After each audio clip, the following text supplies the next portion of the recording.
10, 9, 8, 7, 6, 5, 4, 3, 2, 1, 0.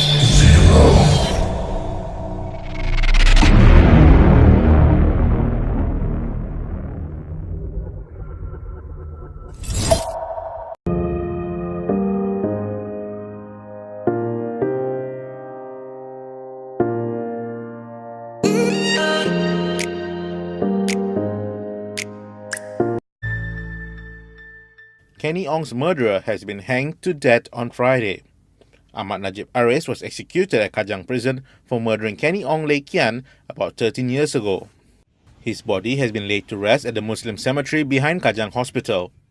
Ahmad Najib was charged for abducting 28-year-old Kenny from a shopping mall underground parking on June 13, 2003. The court also heard that Ahmad Najib raped and killed Kenny between 1 and 5 in the morning on June 14 at Batu 7 Old Klang Road, Petaling Jaya, then dumped her body into a manhole and set it on fire. On February 23, 2005, he was convicted of rape and murder, punishable by death by the Shah Alam High Court. Ahmad Najib lost his final appeal against his conviction on October 21, 2009. The federal court unanimously decided to uphold his death sentence, saying that the court was satisfied there was circumstantial evidence and evidence in its entirety to come to the conclusion that it was Ahmad Najib and no one else who was responsible for what happened to Kenny that night. Ahmad Najib also failed to revoke the hanging to death decision by the Shah Alam High Court, Court of Appeal and Federal Court. Other than the death sentence, the courts also retained a maximum 20 years of imprisonment and 10 lashes for raping the victim. A source says Ahmad Najib's family members just found out about his execution from the prison personnel and his mother could not have a last meet with her son as he is bedridden. Ahmad Najib's defense attorney Muhammad Hanif Qatari Abdullah told reporters that it is not an obligation for the prison personnel to inform lawyers about the execution as the case proceedings had been concluded.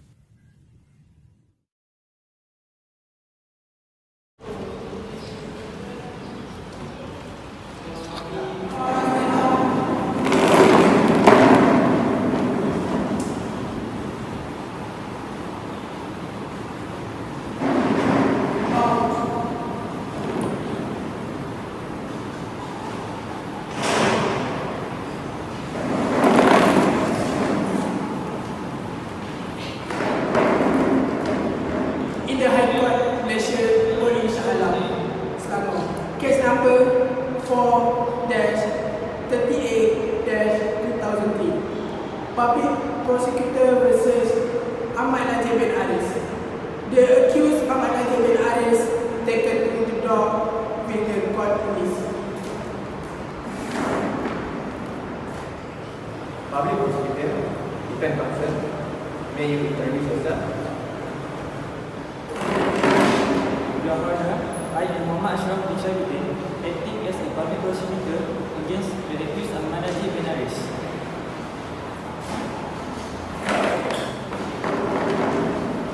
Your Honor, I am Christopher Rakandi, acting as defense counsel for my client, Ahmad Najib bin Aris.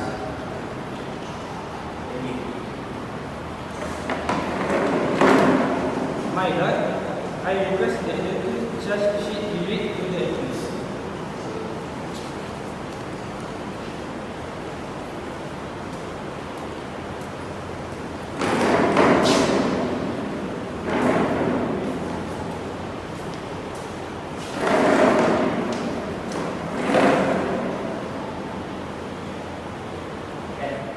The accused Ahmad Najib bin Aris taken to the door with the police.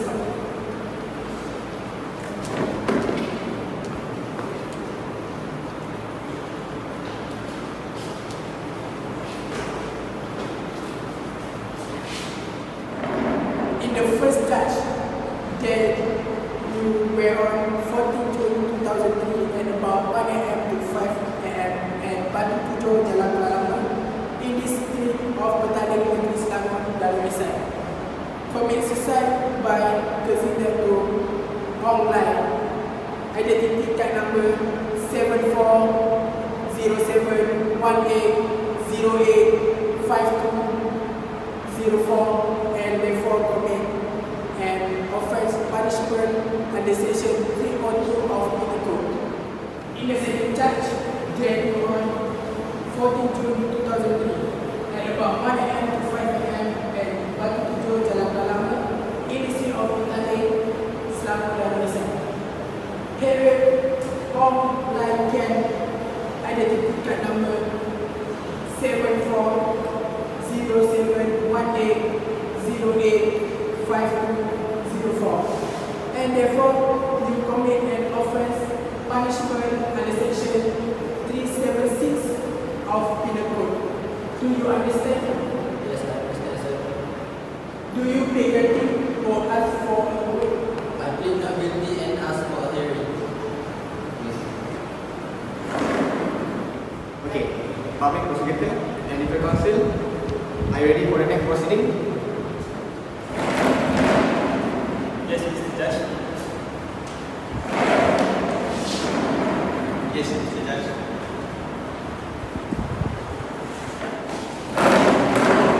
Mr. Judge, we will present the third prosecution witnesses. We seek the permission to call first witnesses firstly to testify.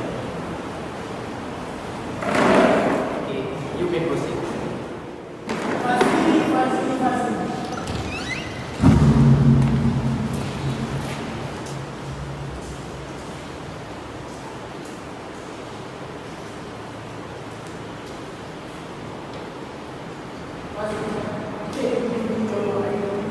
Yes.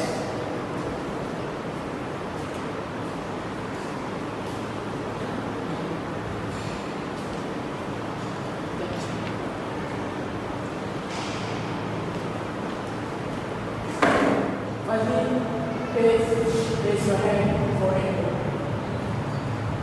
Do you swear that you will return to the court?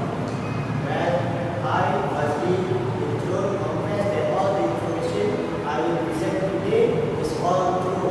There is nothing wrong what I told in this trial today.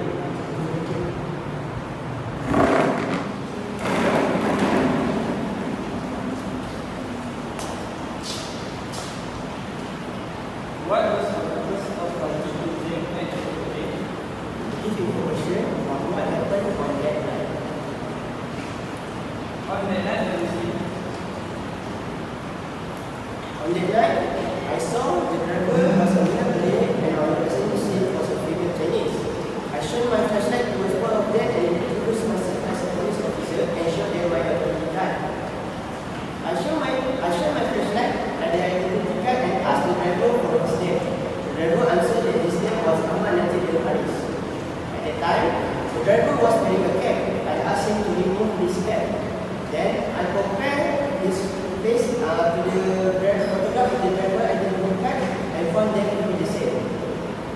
At that time, I saw the Chinese woman just gesture to him by pressing both her palms together to her chest with the palms outwards, facing the appellant and then making a prayer-like gesture.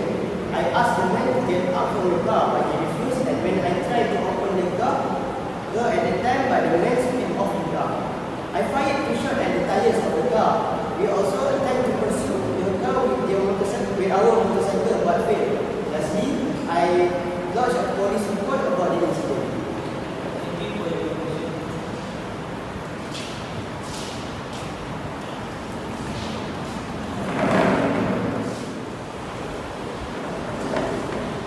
Your Honor, can I interrogate some questions to you? Yes, proceed. What time you see with Ahmad Najib pass? On the same day, at about 11:15 p.m. Okay, thank you.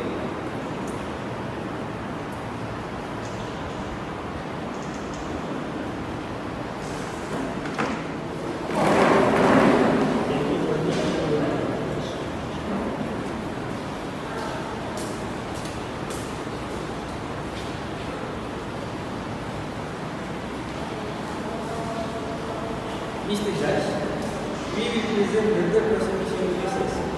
We seek this court permission to call the second witness investigation officer. Okay, you may proceed. Aiman.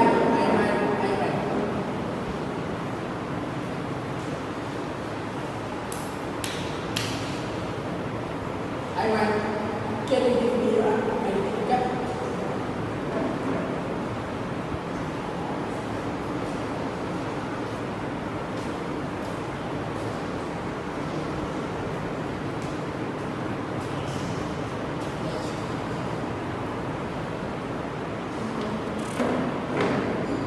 Aiman,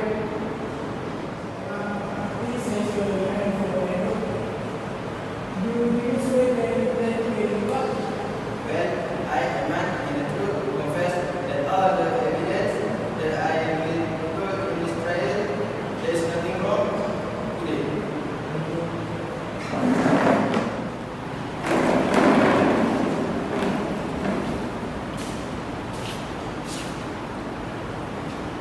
On this case, what evidence you get from the crime scene?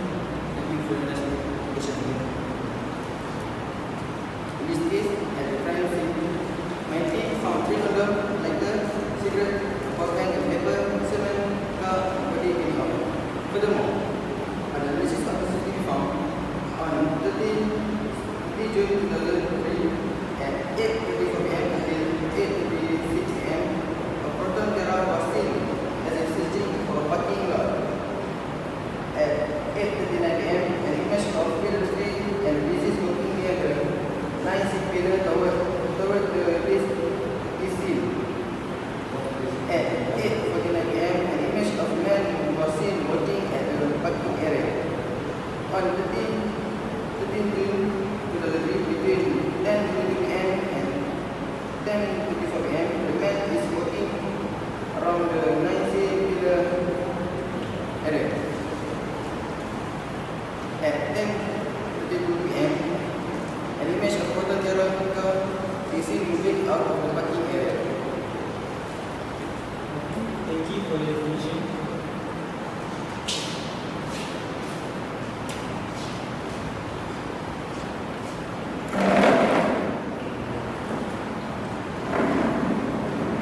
My Honor, can I give one more question to the investigation officer? Yes, proceed. Thank you. Aiman, when you and your team started investigation this crime scene? I and my team investigate when I get the information for the witness.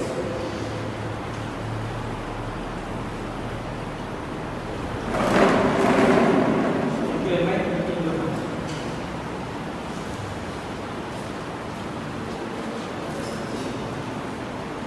Mr. Judge, we will present the prosecution witnesses. We seek this confirmation to call the witness on this case of radiology expert. Okay, you may proceed. Dr. Hidayat, Dr. Hidayat, Dr. Hidayat.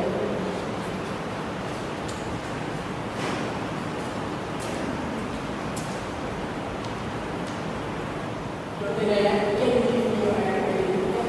Yes, sure.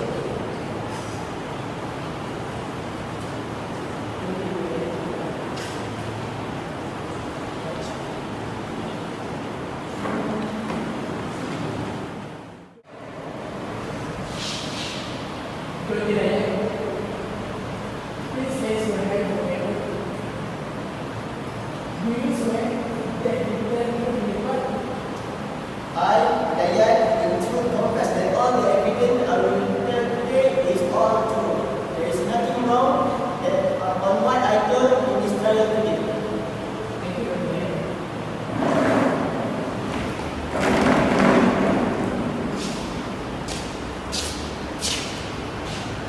Yes, I'm the hospital. What is the date of the prosecution? Thank you. Next question you give to me about teachers. So, when I do postmortem, I found a piece of earth tied around the deceased neck at least 3 rounds. Both the deceased necks were tied in a hole with a cloth rolled 2 or 3 times.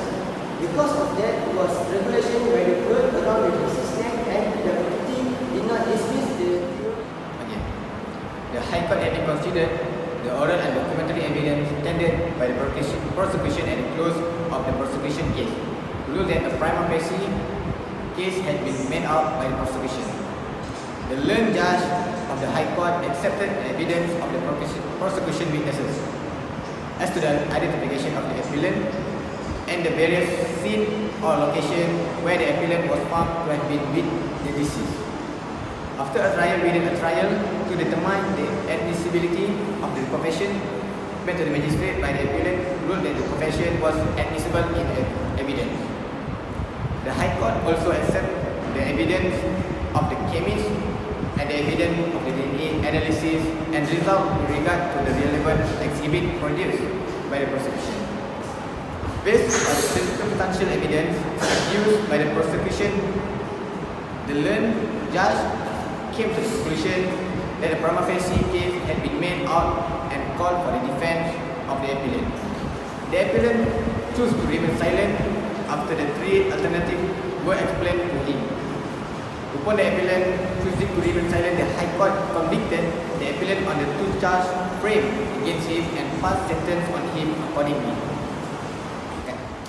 The High Court found the appellant guilty and convicted him on both charges. Ahmad Najib was sentenced to death for the offence under Section 302 of the Penal Code and was sentenced to 20 years imprisonment and ordered to be given 20 strokes of the rotan for the offence under Section 376 of the Penal Code. He appealed to the Court of Appeal against the decision of the High Court. The learned judge of the Court of Appeal dismissed the appeal and affirmed the conviction and sentence in respect of both the charges. Being satisfied with the decision, the appellant now appealed to this court against the rule decision of the Court of Appeal.